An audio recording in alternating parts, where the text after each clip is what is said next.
She helped a homeless beggar in the street. She fed him, sheltered him, took care of him like he was his father or brother. People advised her to let go the homeless man, but she didn't listen. She continued to help him in any means possibly within her reach. But what they didn't know is the homelessness man's true identity. He was not just a homeless man. His true identity would shock everyone. If you're just tuning into this channel, please subscribe to our channel and give this story a thumbs up. Also tell us where you're watching from. The streets of Lagos never slept. Even as the sun dipped low behind the city skyline, the air still buzzed with shouting hawkers, distant car horns, and the steady hum of life. But for Adeobi, the world quieted the moment she sat behind her sewing machine. Her small tailoring shop, squeezed between a roadside fruit stand and a kiosk that sold recharge cards, was her entire world. She didn't have much, but she had dignity, work, and above all, a heart that beat for others. That evening, as the skies darkened and most shop owners packed up for the day, Adeobi stayed behind to finish a wedding gown for a customer who could barely afford it. She didn't charge much, she never did. She just wanted people to feel beautiful, especially the forgotten ones. It was just past 9 p.m. when she heard it, a low cough, then a groan. She looked up from her stitching and squinted toward the street lamp flickering in front of her shop. A man, cloaked in dirt, his clothes shredded like old rags, was slumped against the wall. His face was gaunt, his beard matted. He looked no older than 35, but hardship had aged him. "Jesus," Adeobi whispered, rushing out. People passed by, casting him disgusted looks. One woman pulled her child closer. No one stopped. "Sir," she said gently, kneeling beside him, "can you hear me?" His eyes fluttered open, weak, tired, but kind. "I haven't eaten in 3 days," he rasped. Without hesitation, Adeobi helped him up. He tried to resist, ashamed, but his legs buckled. "Please, I don't want to bother anyone," he murmured. "You're not a bother," Adeobi replied. "You're a human being." She helped him inside her shop, laying him on a mat she used during overnight sewing shifts. She grabbed bread and warm gari water from her food flask and placed it in his hands. The man stared at her, confused. "Why are you helping me?" he asked, his voice barely audible. Adeobi smiled. "Because someone helped my mother once, and I promised to do the same if I ever had the chance." Tears welled in his eyes as he sipped the gari. "My name is Chuka," he said softly. "I'm Adeobi," she replied. "Rest. Tomorrow's another day." She watched him sleep, curled up like a child on her thin mat. He had nothing, no bell, no shoes, not even a phone, but there was something about him. Not pity, something deeper. She couldn't explain it. Outside, the wind howled. Inside her tiny shop, two souls from opposite ends of life had found an unexpected connection. And somewhere beneath Chuka's broken appearance, a secret life waited to be revealed.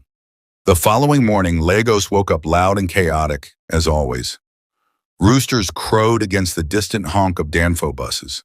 Generators buzzed like mosquitoes, and the smell of frying akara drifted through the air. Adeobi had barely slept. She sat cross-legged beside her sewing machine, her eyes fixed on the man who still lay curled on her mat. His breathing was steady, his face more peaceful now. In the calm morning light, she could see details she hadn't noticed before. His fingernails were clean, though cracked. His hands, rough yet firm, didn't look like those of a man who'd lived on the streets long. His face, though unshaven and dirt-streaked, bore the bone structure of someone once admired. Who was he really? Chuka stirred and slowly sat up, rubbing his eyes. "You're awake," Adeobi said softly.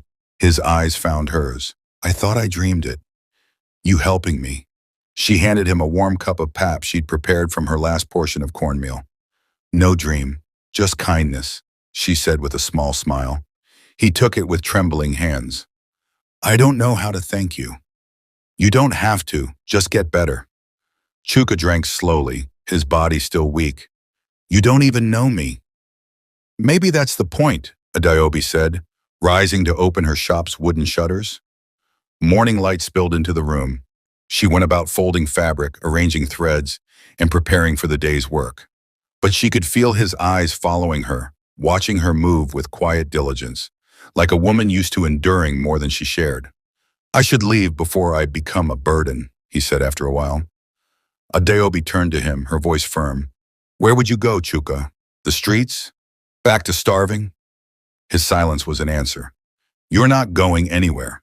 You'll stay here and get your strength back. I have some wrappers I can use to sew you a clean shirt. I can't let you spend your money on me. It's not money, she said. It's love cloth. That's what my mother used to call it. Fabric you keep not to sell, but to bless someone who needs it. He stared at her for a long moment. You're not like other people. Adeobi chuckled. Maybe I'm foolish. No, he said seriously. You're rare. Just then the door swung open and a loud voice cut in. Adeobi, you're now running an orphanage? It was Ifoma, Adeobi's childhood friend and the self-declared queen of class in their compound. Her heavily painted lips twisted into a grin as she surveyed Chuka on the mat. Adeobi frowned. He was dying on the road. I helped him. Helped him or harboring him, Ifoma said, folding her arms. Look, I know your heart is pure, but this Lagos no day smile. Be careful. People like this, if fit, be thief. Ifoma, abeg go do your makeup business, Adobe said, more sharply than she intended. Ifoma sighed dramatically and walked out, heels clicking against the concrete floor. Chuka lowered his eyes. Maybe she's right. She's wrong, Adobe said firmly. You don't have to tell me your story if you're not ready. But I trust my spirit. He looked up, emotion flickering in his gaze. You're risking your own safety for a stranger. She softened. Maybe I see something in you that even you don't see anymore. That day, she gave him a bucket to bathe, clean clothes she had adjusted, in a spot near the door where he could sit and watch the world go by while she worked. Day after day, Chuka regained strength. He watched her turn down richer clients who disrespected her time. He saw her slip food into the hands of children whose mothers couldn't pay for alterations. He listened as she sang quietly while stitching fabric, humming tunes her late mother had taught her. At night they talked, about little things at first, music, her dreams of opening a bigger boutique, his love for drawing as a boy.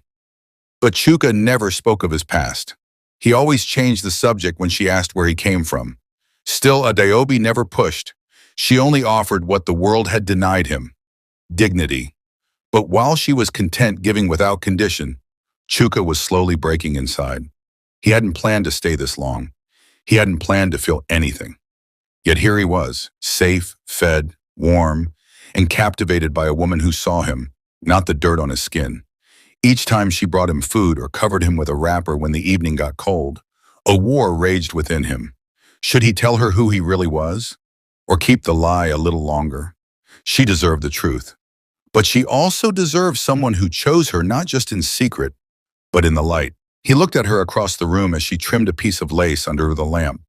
She hadn't even noticed her own beauty, how her brows furrowed in concentration, how her hands moved with purpose, how her spirit made the air in that tiny shop feel like a palace. Chuka knew one thing for sure. This woman would change his life, and very soon her world would never be the same again. It was market day in Yaba, and the streets pulsed with the rhythm of Lagos life. Traders called out from behind crowded stalls, their voices rising over the scent of roasted corn and pepper soup. Brightly colored umbrellas covered tables stacked with tomatoes, dried fish, and fabrics in every shade of the rainbow. Adeobi weaved through the case, a basket balanced on her hip and a determination in her step. Chuka walked beside her, a quiet shadow. He looked better now, clean-shaven, with the simple shirt she had sewn him and a pair of sandals she'd convinced a neighbor to donate. He kept his head down, conscious of the stares he drew, but Adeobi walked with her head held high. Why are we here? Chuka asked. I need zippers and thread. Plus you said you hadn't seen the market in daylight. He gave a small, amused smile. It's louder than I imagined.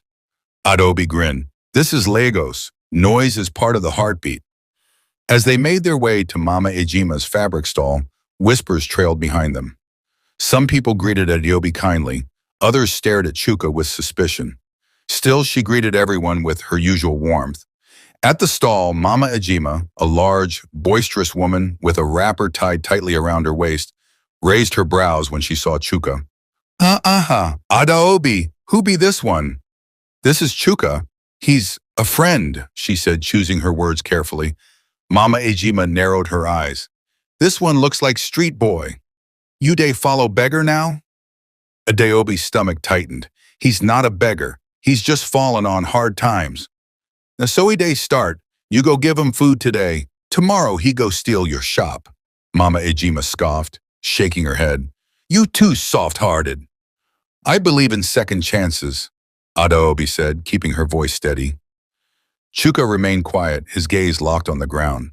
The market felt hotter, heavier. Every word Mama Ejima said echoed louder than the last. A few other traders nearby chuckled. I hear say she dey house am, one woman muttered. She done turn tailor to shelter. Adeobi's cheeks burned, her hands clenched around the thread she had picked up. But then, without warning, Mama Ejima swatted Chuka's arm with a fan. Make it a command from here before he scare my customers. Chuka flinched. His pride, barely pieced together, shattered all over again. That was it. Enough, Adeobi snapped. The market quieted for a moment. It wasn't like Adeobi to raise her voice. He is a human being, not a stray dog. You insult him because of what? His clothes, his past? What if God judged us like that? Mama Ejima blinked, taken aback. He has done nothing to you. And even if he had, what happened to compassion? What happened to being our brother's keeper? The nearby crowd murmured, some nodded, others looked away, embarrassed. I don't care what you think, Adeobi continued, her voice trembling with emotion. Chuka is my friend. If that makes me a fool in your eyes, so be it. I'd rather be a fool for kindness than a queen of cruelty. With that, she turned, tossed a few naira notes onto the table for her supplies, and took Chuka's hand. Let's go, she said quietly. They walked away in silence, the crowd parting slowly around them. Chuka didn't say a word until they were far from the market. You didn't have to do that, he said softly. Yes, I did. I've been insulted before, I'm used to it. But you shouldn't be, you deserve better. He stopped walking. Why? She turned to face him. Because you're alive. Because you matter. Isn't that enough? Chuka stared at her, struggling to speak. Her words pierced through years of guardedness, through the walls he had built around himself. No one had defended him like that in a long, long time. Thank you, he said finally, his voice cracking. Adeobi smiled, but her eyes were wet. Don't thank me. Just promise me something. What? Promise me that when life gives you a second chance, you'll take it. He nodded slowly. I will. They continued the walk home, hand in hand, like two people against the tide of judgment and gossip. When they returned to her shop, the sun was already sinking into a golden haze. Adeobi sat at her machine, pretending not to notice Chuka staring at her. But he was. He watched her as if memorizing every movement, every breath. His heart beat faster than it had in years. And deep inside, a question he had been suppressing now shouted at full volume, can she love me, even after she finds out who I really am? The seed of that question planted the fear that maybe her kindness was too pure, too good for the real him. But another part of him, the part being healed by her love, began to hope. The rain fell heavily that Thursday morning, soaking the narrow alleyways of Yaba like the sky itself was weeping. Adeobi sat by her sewing machine, her chin resting on her palm as thunder rolled across the Lagos skyline. There was no light, no fuel for her small generator, and worst of all, no customers. The little money she had made earlier in the week had gone into buying food and medicine for Chuka, who had been coughing persistently the last few days. She didn't regret that choice, but it meant the consequences had arrived at her door. Knock, knock, she sighed. She didn't have to guess who it was. Madam Taylor, a voice bellowed from outside. Abiyu donde hide. She opened the wooden door slowly and came face to face with her landlord. Mr. Ojo, a stout, pot-bellied man who chewed bitter cola and wore a permanent scowl. Oga, good morning, she said, forcing politeness. No greet me, he snapped. Where's my money? Adeobi's throat tightened. Sir, please, I've had a rough month. Business has been slow and I've had extra expenses. I just need one more week. Just one. Mr. Ojo narrowed his eyes. You think this place be charity? No, sir. Then pay or pack. I've warned you before. This is the third month you've paid late. One more day, and I'll throw your sewing machine into the gutter. Tears stung Adeobi's eyes, but she kept her head up. Please, just a few more days. Mr. Oho turned to walk away, then stopped.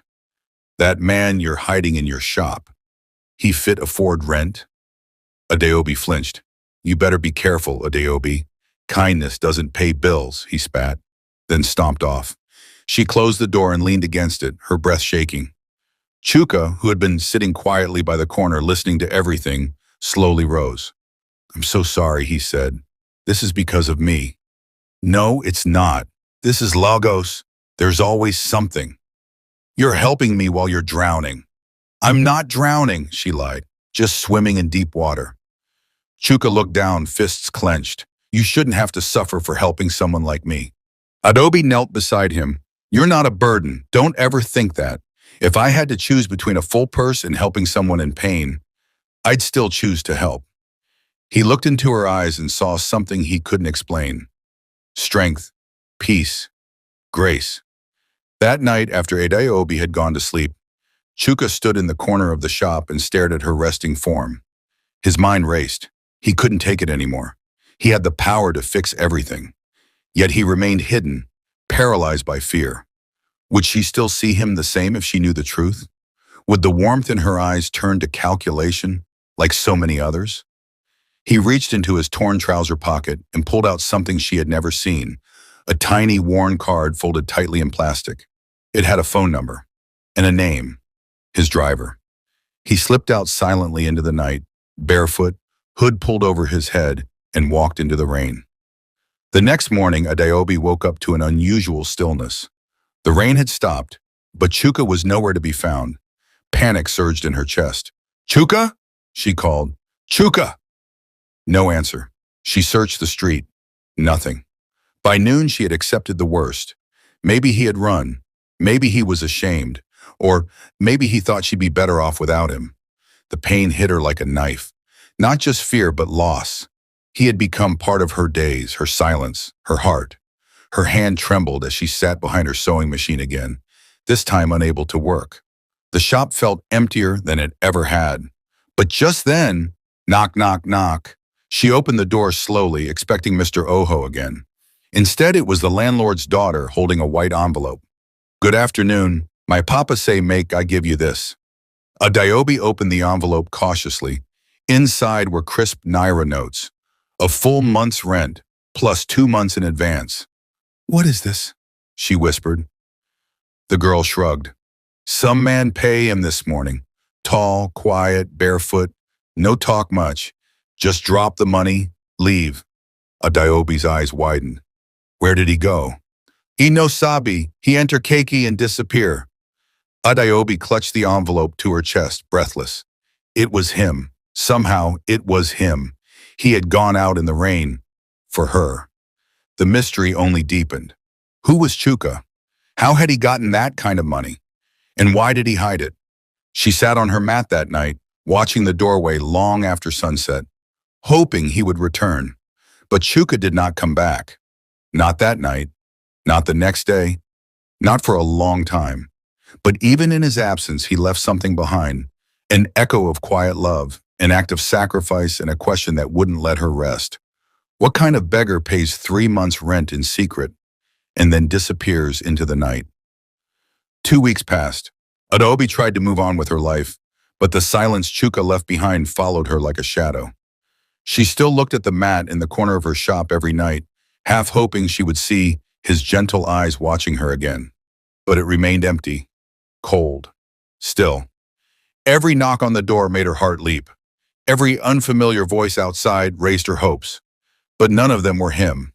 And yet his presence lingered in the extra rolls of fabric he bought her before vanishing, in the quiet memory of the way he'd folded her wrapper when she fell asleep one evening, in the rent that was somehow still being paid, month after month. Something wasn't right. It wasn't just that he was gone. It was the way he left. Sudden, silent, like a ghost who had unfinished business. Then came the men in suits. It was a bright Wednesday afternoon. Adeobi had just finished stitching a baby dedication gown for a new customer when two black SUVs pulled up in front of her tiny shop. She looked up in confusion as two sharply dressed men stepped out, wearing sunglasses and speaking into earpieces. They didn't belong in Yaba. They didn't belong anywhere near this dusty stretch of road. People turned and stared. The taller of the two men approached her. "Good afternoon, Fam," he said formally. "You are Miss Adeobi, correct?" She stood slowly. "Yes. Can I help you?" "We're looking for someone. He goes by the name Chuka. Medium build, around 5'11", short hair, usually keeps a beard. Would have been staying with you a few weeks ago." Her blood went cold. "Who are you?" "We work for a private security firm. We were contracted by a client to locate a missing person. Our CEO. He vanished around the same time you described." "Your CEO," she echoed. "Yes, ma'am. His name is Mr. Chuka Ndubuisi." Adeobi's breath caught in her throat. "That can't be. He told me he was just a beggar. Homeless." The men exchanged a look. "He's far from homeless. He's the owner of one of the most powerful tech startups in Africa. Billionaire, though he hates the term. Very private. He disappeared after declining an arranged engagement. Family's been searching everywhere, until a private investigator tracked some movement to this location." Adeobi's legs weakened. She sat down slowly on her wooden stool. I had no idea," she whispered. The second man stepped forward, voice gentler. "You're not in any trouble. In fact, you may have saved his life. But if he contacts you again, please tell him we're looking for him. His mother is ill. His board is panicking. The media thinks he's in Europe." Adeobi nodded numbly. "Okay." The men handed her a sleek, embossed business card and left as quickly as they had come, their cars disappearing into the street's dust. She sat there, dazed. Chuka, a billionaire? She looked around her shop, the thin curtains, the patched table, the cracked floor tiles. He had lived here, slept on her mat, drunk her pap, helped her sweep the compound. She had spoken to him as an equal, loved him as one of her own. He had hidden it all. But why? That night, as she sat in silence, she remembered something. A neighbor, Mama Nkechi, had once said something strange. "I swear that man looks familiar," she had said after seeing Chuka pass by. "I see him before, maybe for television." At the time, Adeobi had laughed it off. Now, it haunted her. She pulled out an old Nokia phone with shaky hands and typed Chuka Ndubuisi into the browser. The connection was slow, the images blurry, but one photo loaded. Her heart stopped. There he was, in a tailored blue suit, standing beside a woman in a gala dress, smiling in front of a banner that read Africa Rising Tech Awards. It was him, clean-cut, confident, unrecognizable, and yet still him. She stared at the screen until the light faded, her mind racing. Everything began to make sense. His quiet dignity, his strong hands, his intelligent eyes, the way he watched people, observed them, the mysterious way he disappeared, the envelope full of rent money. He had been testing the world, hiding in plain sight, and for some reason he chose her. But a dark thought crept into her mind. Was it all a game to him? Had she just been an experiment? A curiosity? A tale to tell over wine to his wealthy friends? She bit her lip, tears filling her eyes. "No," she whispered. "He wasn't pretending. Not with me." She remembered the way he defended her during that rainy day when a man tried to snatch her bag, the way he cried quietly after she gave him clean clothes, the way his voice trembled when he thanked her. That wasn't the voice of a billionaire playing poor. That was the voice of a man, broken, searching. But now one thing was certain. The Chuka she loved was not a beggar. He was a man with a past, a man with power. And now that his world had found its way to her doorstep, everything was about to change. The days turned to weeks. Chuka didn't return. Adobe stopped counting after the first month, but his absence pressed on her like an invisible hand. He had become part of her small world, and now that he was gone, everything around her felt muted. The buzz of the sewing machine no longer brought her peace. Even the laughter of neighborhood children seemed distant. He had vanished like the Lagos rain, intense, cleansing, and gone too soon. And though he was no longer there, he was everywhere. in the empty mat folded in the corner of her shop, in the untouched cup she used to give him water, in the silence that now greeted her every morning. Adeobi tried to carry on. She still worked, still greeted her customers with that familiar smile, but it no longer reached her eyes. Something in her had changed, something she couldn't explain. Her friend Ifeoma noticed. "You've not been yourself lately," she said one day while they shared roasted plantain by the roadside. Adeobi said nothing. "You're still thinking about him?" Adeobi gave her a look. "You wouldn't understand."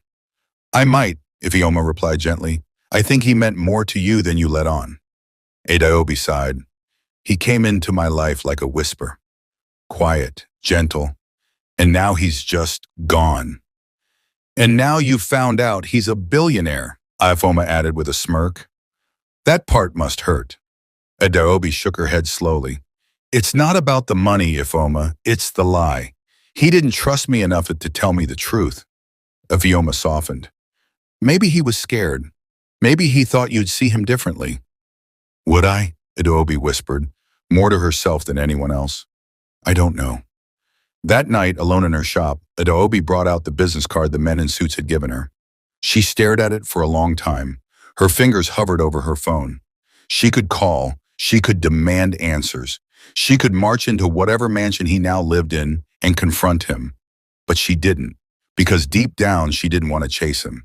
She wanted him to come back, freely, to choose her the way she had chosen him when he had nothing. Far across the city, in the penthouse suite of one of the most luxurious hotels in Victoria Island, Chuka sat by a window, his thoughts lost in the night skyline of Lagos. The city below glittered with life, but inside him, emptiness. He had returned to his world, his empire of meetings, boardrooms, fake smiles, and curated headlines. But nothing felt real anymore, not since he left Adeobi. His assistant knocked gently. "Sir, your schedule, cancel everything tomorrow," he said, not turning from the window. "Yes, sir." As the door closed, Chuka ran a hand through his hair. He had left to protect her, to keep her away from the mess of his powerful world. But every second without her felt like a betrayal of everything she had given him. Her warmth, her kindness, her courage. She had loved him when he had nothing. She saw him when the world ignored him. And now she probably thought he used her. The thought made him wince. He stood staring at his reflection in the glass. Suits, wealth, status. It meant nothing without her. "I need to make it right," he said aloud. His decision was clear. The time had come, not to send a message, not to make a call, but to face her. Face the woman who saw his soul before the world remembered his name. It was an ordinary Tuesday afternoon, or so Adeobi thought. She had just finished adjusting a lace blouse for a customer when a delivery man appeared at her shop entrance, holding a golden envelope. "Miss Adeobi?" he asked, glancing at a clipboard. "Yes," she replied hesitantly. He handed her the envelope, gave a brief nod, and walked away without a word. Confused, she turned it over in her hands.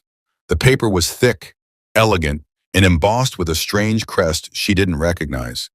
Carefully, she broke the seal and pulled out a folded card inside. Her eyes widened as she read, "You are cordially invited to the Faces of Africa, Fashion Showcase Gala Date, Friday 6 p.m. Venue, the Orchid Grand Hotel, Victoria Island. Guest of honor, Mr. Chuka Ndububwisi. Special acknowledgement, Adeobi, Master Tailor, Yaba District." Her hands trembled. Chuka. It was the first time she'd seen his name written with full weight since he left. Not just Chuka, but Mr. Chuka Ndubwisi, the billionaire. The man who had vanished from her life without a word was now listed as the guest of honor at one of the biggest fashion events in the country. Why had he invited her? Was this some kind of joke? A test? She stared at the invitation for a long time, heart pounding. Then she tucked it carefully into her drawer and sat in stunned silence. The night of the event arrived faster than she expected. Adeobi had nothing fancy to wear. Her best work was usually stitched for others, not herself. But that day, she did something she hadn't done in years. She sewed a dress for herself. A deep emerald green gown, modest but regal, with flowing sleeves and soft embroidery. She styled her hair into a neat bun, slipped on her only pair of heels, and took a deep breath before stepping into the taxi she had reluctantly ordered with borrowed funds. The ride to Victoria Island felt like a dream. The streets widened, the buildings rose higher, the lights grew brighter. It was a different world. When she arrived at the Orchid Grand Hotel, she hesitated at the entrance, staring up at the chandeliers and polished marble like a villager entering a palace. But the usher, smiling warmly, recognized her name and led her inside with respect. The ballroom was breathtaking. Golden lights, soft music, and the most elegant crowd ADEMOYE had ever seen. Designers, journalists, influencers, all mingling over champagne and hors d'oeuvres. She stood awkwardly at the back, unsure of where to go or what to do. Then the lights dimmed. A hush fell over the room as a spotlight beamed onto the stage. A man in a black tuxedo stepped up to the podium. "Ladies and gentlemen," the announcer began, "we welcome you to the 10th annual Faces of Africa Gala, a celebration of resilience, creativity, and vision. Tonight, we honor a man who has not only revolutionized the tech world, but has also reminded us what humanity truly looks like." The crowd turned. ADEMOYE's breath caught in her throat. There he was, Chuka, dressed in a simple, elegant black suit, no longer bearded and barefoot, but regal, confident, magnetic. His eyes scanned the crowd until they found hers. Time stopped. For a moment, it was just the two of them in that vast ballroom. Then Chuka stepped forward, took the mic, and said quietly, "I disappeared for a while, but and I met someone who changed my life. She didn't see a billionaire. She didn't even know who I was. She just saw a man who needed help, and she gave me love, dignity, and shelter without asking for anything in return." The crowd murmured. He looked at ADEMOYE again, his voice trembling. "And tonight, I want the world to know who she is." A quiet stillness swept over the ballroom. All eyes were now on ADEMOYE, standing near the back of the hall in her green gown, stunned, breathless, unable to move. Every flash of the camera, every murmur in the crowd faded beneath the pounding of her heart. And then Chuka extended his hand toward her. "Please," he said into the microphone, "come forward." ADEMOYE hesitated for only a moment. Then, dignified, graceful, she began to walk. The room parted for her like the Red Sea. Those who had ignored her moments ago now turned to stare in awe. Who was this woman the billionaire was honoring? Who was this simple tailor who had captured a giant's heart? As she reached the stage, Chuka took her hand and helped her up gently, as though touching something sacred. Tears shimmered in ADEMOYE's eyes. "I don't understand," she whispered. Chuka smiled, lowering his voice so only she could hear. "I didn't come to Yaba to test people. I came because I was broken. I couldn't trust anyone anymore. Not with my money, my name, or my heart. I needed to disappear, to feel real again. And in that dark place, God led me to you. But why didn't you tell me? Because I was afraid that the moment you knew the truth, I'd lose the one person who saw me, not my bank account. You gave me a kind of love I didn't think existed anymore." He turned to the audience. "She fed me when she had little. She defended me when I was despised. She gave me a place to sleep when I didn't even have a name. And in doing so, she reminded me who I really was. Not just a businessman, not just a public figure, but a man capable of being loved, without conditions." A hush fell over the room. And then, with his voice cracking just slightly, Chuka turned back to her. "I came here tonight not just to thank you, ADEMOYE, but to ask you something." The crowd gasped as Chuka dropped to one knee and pulled a small black box from his jacket. The lid opened, revealing a diamond ring so dazzling it seemed to catch the light of every chandelier above. "ADEMOYE," he said, "I don't have a mansion worthy of your heart, but I'll build you one. I don't have the perfect past, but I'll give you my future.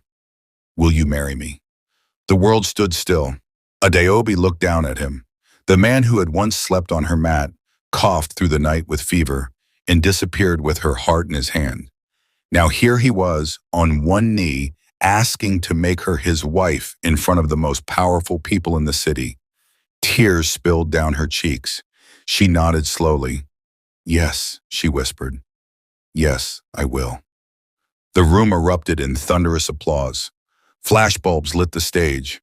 Reporters scrambled to write headlines. But Adaobi didn't hear any of it.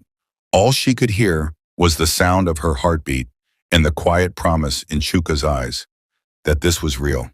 That despite the wealth, despite the cameras, despite the fairy tale setting, he was still the man who once sat quietly beside her sewing machine, watching her change the world one stitch at a time. A year later, Adaobi's small shop had become the foundation of an empire. With Chuka's support, but her own name at the front, she launched the Adaobi Hope Collection, training young women from the streets of Lagos in tailoring and design. The same mat Chuka once slept on now hung framed in her office, a symbol of humility, faith, and love. Because beneath the rags, behind the beard, under the silence, she hadn't just saved a homeless man. She had found a king. And in the end, the world didn't change her. She changed it.